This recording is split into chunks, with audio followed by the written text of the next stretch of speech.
I made a video about Ruben Amorim looking like he's aged 2 years after just 1 month because of the stress that the players and the club put him under. And I think after this Southampton match, Leny Yoro alone has aged Amorim another 2 years. It's slightly disappointing because I've been backing Leny Yoro and I've said it on the channel, he should be starting in that right center back position. But today, Kamaldeen Sulemana absolutely destroyed him. And if Sulemana had any finishing ability, the game probably would have been 3 or 4-0 and the headlines would have all been about Kamaldeen instead of them being all about Amad Diallo. And maybe that's the reason why Diallo plays for United and Sulemana plays for Southampton. But as I've said many times on this channel, the best tactic a team can have is special players who show up when they're needed the most. And Diallo did just that, scoring a hat-trick in the last 20 minutes of the game, giving United more time to improve. And as Ruben said it himself in the post-match press conference, I know that fans want to see so much better football than this. I want to see so much better football than this, but we need time.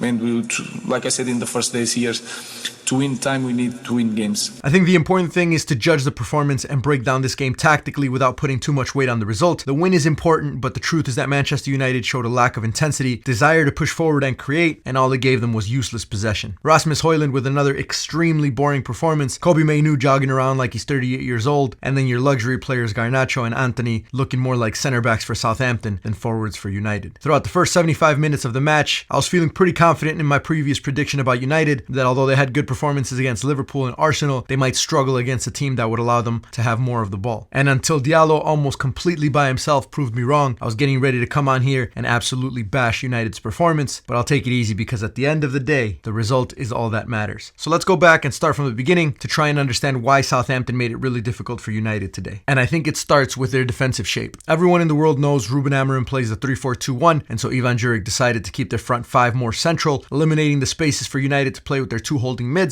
And as long as United's two inside forwards also stayed central, even in higher positions, there were no channels for them to receive the ball. This resulted in a lot of useless possession for United early on, switching the ball back and forth with their center backs and wing backs, and occasionally finding a central player to bounce it back, but never with any real breakthroughs. And the moment that Southampton regained possession of the ball, they isolated Sulemana with Leny Yoro, knowing that he would win that 1v1 every time, and United on the ball would not be in good positions in the transition to at least cut the passing lane to Sulemana. And there's a few ways that you can still find success when all of this is happening. The first one is to start playing some longer balls into your center forward, hoping he could hold up the ball and then you can push numbers forward. But Rasmus Højlund isn't a hold-up player, and there were some times that the players passing and Højlund receiving were just not on the same page. The next is to play a bit faster, trying to counter and get the ball forward quicker, and this is something that typically United do pretty well, but today it was actually pretty disappointing. Anytime that they had opportunities to break quickly, there was no intensity, no sprinting, no numbers forward. The players looked tired, and it didn't surprise me when Ruben Amorim said this in his press conference. Ugarte was really tired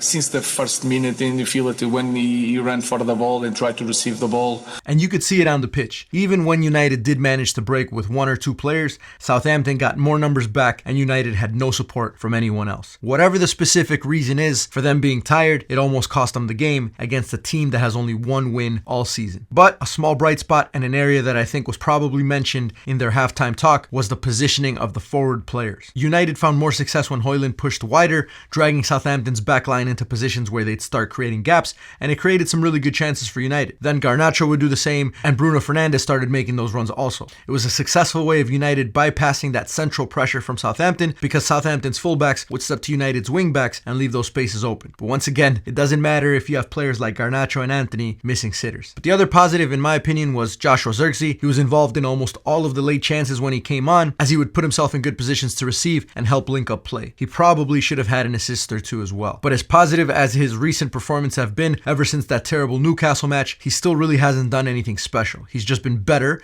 and slightly more effective than Højlund. But fortunately for United, Amad Diallo was there to save the day. So what does this say about Ruben Amorim and United going forward? I think it says that teams can easily study their system, find ways to prevent them being successful on the ball, and also that 1v1 battles against Leny Yoro are almost always 100% successful. But jokes aside, it almost seems like people are forgetting that a 3-1 win against Southampton shouldn't have been this complicated, especially for a club that's supposed to be so big. The mess they made in the first 75 minutes may have been cleaned up in the last 20, but it wasn't because of better tactics and good football. And if I was Ruben Amorim, I would make sure to tell Jim Ratcliffe that their activity in the transfer window now and in the summer has to be better than anyone else's in the Premier League. Allowing Ten Hag to bring half of Ajax over and the 100 mil that they paid specifically for Antony has left some serious collateral damage at United. Ruben's a good coach in my opinion, but United's current squad is far from competing for European competitions. And the inconsistency in their performances are starting to make them look like Tottenham, which obviously is not a good thing at all. The next match against Brighton is going to give us a really good idea of just how United has improved since Amorim took over. They'll face a good team with quality players and a good manager. And I think from that match, we'll see if this upwards trajectory will actually continue or they've just been lucky with recent results. Please consider subscribing if you guys appreciate the tactical breakdown videos so we can pump them out more often, and we'll catch you guys in the next one.